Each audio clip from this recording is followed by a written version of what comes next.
ಉಗ್ರರ ಅಟ್ಟಹಾಸಕ್ಕೆ ಶಿವಮೊಗ್ಗ ಮೂಲದ ಉದ್ಯಮಿ ಭೀಕರ ಹತ್ಯೆ.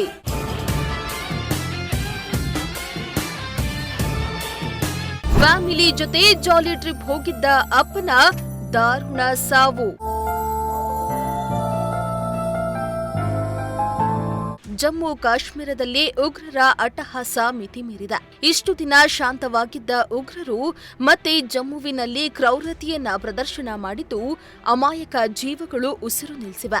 ಭಯೋತ್ಪಾದಕರ ಉಪಟಳಕ್ಕೆ ಶಿವಮೊಗ್ಗದ ಉದ್ಯಮಿ ಬಲಿಯಾಗಿದ್ದಾರೆ. ಜಮ್ಮು ಕಾಶ್ಮೀರದ ಅನಂತನಾಗ್ ಜಿಲ್ಲೆಯ ಪಹಲ್ಗಾಮ್ ಪ್ರದೇಶದಲ್ಲಿ ಟೂರಿಸ್ಟ್ಗಳನ್ನ ಗುರಿಯಾಗಿಸಿ ಉಗ್ರನೋರ್ವ ಮನ ಬಂದಂತೆ ಗುಂಡಿನ ಸುರಿಮಳೆಗೈದಿದ್ದಾನೆ. ಫೈರಿಂಗ್ನಲ್ಲಿ 6 ಮಂದಿ ಪ್ರವಾಸಿಗರು ಹಾಗೂ 12 ಮಂದಿ ಗಾಯಗೊಂಡಿದ್ದಾರೆ. ಈ ದಾರುಣ ಘಟನೆಯಲ್ಲಿ ಶಿವಮೊಗ್ಗ ಮೂಲದ ಉದ್ಯಮಿ ಮಂಜುನಾಥ್ ಮೇಲೆ ಫೈರಿಂಗ್ ನಡೆದಿದ್ದು ಪಕ್ಕದಲ್ಲೇ ಇದ್ದ ಅಮ್ಮ ಮಗ ಒಂದು ಕ್ಷಣ ಬೆಚ್ಚಿ ಬಿದ್ದಿದ್ದಾರೆ. क्या बोलते भेलपुरी खा रहे थे, मेरा पति साइड में था, एक इंसान है उसने उसको गोली मार दी यहाँ पे. उसने बोला कि शायद मुस्लिम नहीं है, उसने उसको गोली मार दी. नहीं आप टेंशन मत लो, अब बेटा आप यहाँ पे रहो, हम साथ में. मैडम ये हस्बैंड क्या हुआ, इसको क्या हुआ? Please ask for help. We don't need. Okay, don't worry. You okay? You need a water, sir? We'll manage. Just ask for help. Okay, you first you give the hands water, drop of water. Take a drop of water, sir, please. ಶಿವಮೊಗ್ಗದ ಉದ್ಯಮಿ ಮಂಜುನಾಥ್ ಮಗ PUC ಪರೀಕ್ಷೆಯಲ್ಲಿ 96% marks ತೆಗೆದು topper ಆಗಿದ್ದ ಖುಷಿಯಲ್ಲಿ family ಪೂರ್ತಿ ಜಮ್ಮುವಿಗೆ ಜಾಲಿ trip ಹೋಗಿದ್ರು. ಹೆಂಡತಿ ಮಗನ ಜೊತೆ ಖುಷಿಯಾಗಿ ಸುತ್ತಾಡ್ತಾ ಎಂಜಾಯ್ ಮಾಡ್ತಾ ಇದ್ರು. ಆದ್ರೆ ಆ ವಿಧಿಯ ಆಟವೇ ಬೇರೆಯಾಗಿತ್ತು. ಖುಷಿಯಲ್ಲಿದ್ದ ಫ್ಯಾಮಿಲಿಗೆ ಯಮನಂತೆ ಉಗ್ರರು ಬಂದಿದ್ದು ಕುಟುಂಬವನ್ನೇ ನಾಶ ಮಾಡಿದ. ಹೌದು, ಟೂರಿಸ್ಟ್ಗಳನ್ನೇ ಟಾರ್ಗೆಟ್ ಮಾಡಿದ್ದ ಉಗ್ರರು ಹೊಂಚು ಹಾಕುತ್ತಾ ಹುಲ್ಲುಗಾವಲಿನಲ್ಲಿ ಅವಿತಿದ್ರು. ಇದೇ ವೇಳೆ ಹೆಂಡತಿ ಮಗನ ಜೊತೆ ಟ್ರಕ್ಕಿಂಗಿಗೆ ಹೋಗಲು ಉದ್ಯಮಿ ಮಂಜುನಾಥ್ ಹೊರಟಿದ್ರು.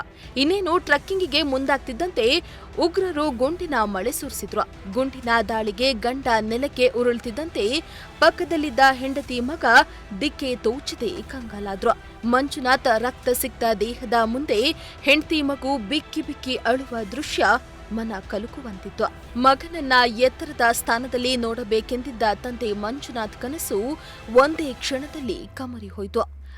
ನೋಡ್ತಿದ್ದಂತೆ ಮಂಜುನಾಥ್ ಜೊತೆ ಇತರೆ ಟೂರಿಸ್ಟ್ಗಳಲ್ಲಿ ಕೆಲವರು ಗುಂಡಿನ ದಾಳಿಗೆ ಬಲಿಯಾದ್ರು. ಅತ್ತ ಜಮ್ಮುವಿನಲ್ಲಿ ಉಗ್ರರ ದಾಳಿಗೆ ಮಂಜುನಾಥ್ ಬಲಿಯಾಗಿದ್ರೆ ಇತ್ತ ತವರೂರಾದ ಶಿವಮೊಗ್ಗದ ಮಂಜುನಾಥ್ ನಿವಾಸದಲ್ಲಿ ಶೋಕ ಮಡುಗಟ್ಟಿತ್ತು. ವಿಷಯ ತಿಳಿಯುತ್ತಿದ್ದಂತೆ ಸಂಬಂಧಿಕರ ಆಕ್ರಂದನ ಹೇಳತಿರದಾಗಿತ್ತು. ಇನ್ನು ಹೆತ್ತ ಮಗ ಮಂಜುನಾಥ್ ಉಗ್ರರ ದಾಳಿಗೆ ಬಲಿಯಾಗಿರೋ ವಿಚಾರವೇ ಹೆತ್ತ ತಾಯಿಗೆ ತಿಳಿದಿಲ್ವಂತೆ. ಮಗನ ಸಾವಿನ ವಿಚಾರವನ್ನ ಹೆತ್ತಮ್ಮನ ಬಳಿ ಹೇಳಲು ಸಂಬಂಧಿಕರು ಹಿಂದೇಟು ಹಾಕಿದ್ದಾರೆ. ಒಂದ್ ವೇಳೆ ಆ ಹೆತ್ತ ಕರುಳಿಗೆ ಮಗನ ಸಾವಿನ ಸುದ್ದಿ ತಿಳಿದ್ರೆ ಆ ಜೀವ ಏನಾಗುತ್ತೋ ಆ ದೇವರೇ ಬಲ್ಲ. ಒಟ್ನಲ್ಲಿ ಹೆಂಡತಿ ಮಗನ ಜೊತೆ ಜಾಲಿ ಟ್ರಿಪ್ಗೆ ಹೋಗಿದ್ದ ಉದ್ಯಮಿಯ ಸಾವು ವಿಧಿಯ ಕ್ರೂರತೆಗೆ ಕೈಗನ್ನಡಿಯಾಗಿದೆ. ಗಂಡನನ್ನ ಕಳೆದುಕೊಂಡ ದುಃಖ ಒಂದ್ ಕಡೆ ಆದ್ರೆ ಹೆತ್ತಮ್ಮನಿಗೆ ಮಗ ಸಾವನ್ನಪ್ಪಿರೋ ಸಂಗತಿ ಮತ್ಯಾವ ಅನಾಹುತಕ್ಕೆ ಕಾರಣ ಆಗುತ್ತೋ ಆ ದೇವರೇ ಬಲ್ಲ. Bureau report, Prajashakti TV.